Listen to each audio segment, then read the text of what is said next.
Salah keputusan, hilang Papua. Sejujurnya, saya sangat tidak setuju akan langkah perjanjian yang diajukan oleh Kementerian ESDM dan Menkonya LBP atas Freeport pada Februari 2017 lalu. Itu membuat saya semakin muak dengan LBP, cari muka terus, dan membuat gaduh. Selama 3 tahun ini, coba sebutkan kegaduhan apa saja yang terjadi di pemerintahan, sejak Pak Jokowi berkuasa, itu semua merupakan tindakan yang dilakukan oleh LBP. Puncaknya, Februari 2017 lalu Freeport ditawarkan perubahan UPK. Saham divestasi pemerintah naik, namun, bagi saya, cara serta tujuannya tidak elegan. Memang sebenarnya apa yang diinginkan Indonesia?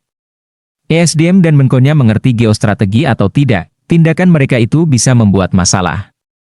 Bisa gaduh dan goyang terus negara ini, mau minta naik porsi kepemilikan atau mau untung.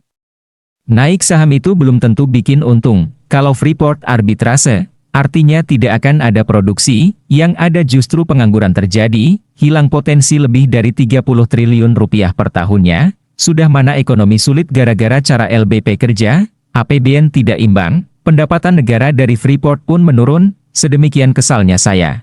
Rasanya saya harus memberikan informasi yang menjadi alasan mengapa saya kecewa dengan LBP dan tentunya kasihan dengan Pak Jokowi. Dulu saya pernah menulis bahwa bagi Agus Yudhoyono, bapaknya adalah liabilitiesnya dengan segala cuitannya yang minta dikasihani dan mengaku terzolimi. Dan sekarang, saya akan menulis bahwa bagi Pak Jokowi, LBP adalah liabilitiesnya, baik saya maupun Pak Jokowi sama-sama berdarah Jawa, dan budaya kami tidak mengenal tradisi dendam. Kita memegang semboyan, mikul dur mendem jero, dan itu merupakan tradisi yang sangat kuat di negara ini. Sewaktu Pak Harto berkuasa, anak-anak Pak Karno tidak pernah sampai kesulitan makan, mereka bahkan diberikan pom bensin dan hidup layak nan makmur. Pak Harto tidak pernah membuka-buka masalah yang dibuat oleh Pak Karno. Begitu pula sewaktu Gus Dur menjadi presiden, sejarah Pak Habibie tidak pernah dibuka-buka. Siapa yang tidak tahu cerita Pak Habibie dengan Pak Harto, dan apa saja yang mereka perbuat? Sewaktu Ibu Mega menjadi presiden pun demikian, tidak pernah mengobok-obok kejelekan yang dilakukan pendahulunya, semuanya dibungkus rapi. Kemudian Pak SBY menjadi presiden, masalah presiden-presiden sebelumnya juga dipendem jero. Tah di zaman Pak Jokowi sekarang, LBP justru bermanuver, sang mantan presiden yang baperan diacak-acak. Terang saja dia bangun dan membalas, goyanglah negara ini. Saya bisa memasang daftar yang panjang, mulai dari Golkar diacak-acak di awal menjabat, hingga urusan Ahok dan Antasari.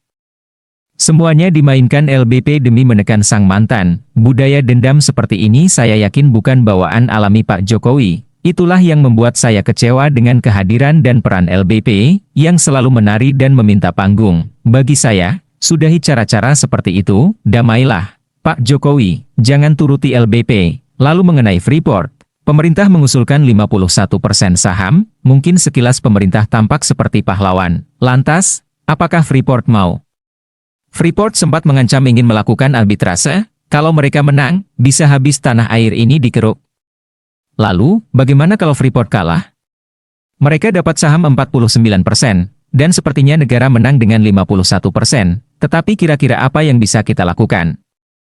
Karena saham mayoritasnya jadi pemerintah, otomatis kontraktor tambangnya juga perlu diganti, bukan Freeport lagi. Sekarang coba jawab pertanyaan saya, siapa kontraktor tambang emas di dunia ini yang bisa menambang bawah tanah sekaliber Freeport? Ya, benar sekali, Cina. Nah, kan pasti Cina lagi yang ada di belakang LBP. Kalau tidak ada backup, mana mungkin LBP berkoar? Pertanyaan berikutnya, apa mungkin Amerika ikhlas kalau asetnya pindah tangan ke Cina? Dan, apakah itu jadi milik Indonesia? Ya enggak, lah, milik yang minta saham sebagian SN, LBP, dan Cina. Lalu, di mana cinta tanah airnya? Di mana pahlawannya? Saya mohon, jangan membodohi rakyat, Pak. Lalu, apakah Amerika diam saja? Saya ingatkan, untuk menjatuhkan Najib PM Malaysia Airlines dieksekusi sampai 2 kali, apa nggak kasihan nanti kalau dilakukan hal yang sama ke maskapai Indonesia? Apa perlu saya uraikan lagi fakta-fakta yang lain? Malaysia digoyang terus, pembunuhan Kim Jong-nam, saudara tiri Kim Jong-un, Korea Utara, penembakan wanita di Malaysia, pembunuhan warga Vietnam di Malaysia, itu semua terjadi karena Malaysia menempel ke Cina. Pelabuhan besar dekat Port Dickson buat kapal Cina dan jaringan rel Cina yang menembus Thailand hingga Malaysia. Itu semua merupakan hal-hal yang tidak diinginkan oleh Amerika.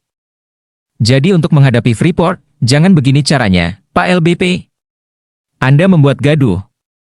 Pak Jokowi tidak paham geostrategi dan mengandalkan LBP, yang notabene libidonya duit dan, papa minta saham, bubar pertahanan bangsa ini, Pak. Gantilah dengan cara yang lebih elegan, kalau nggak tahu, tanya, jangan sok pahlawan, ada banyak cara mendapatkan kekayaan Freeport. Karena itulah saya ingin sekali diberi kesempatan untuk bertemu Pak Jokowi, masih belum boleh juga. Apa mau menunggu CIA turun tangan? Tempe bener sih, Pak LBP.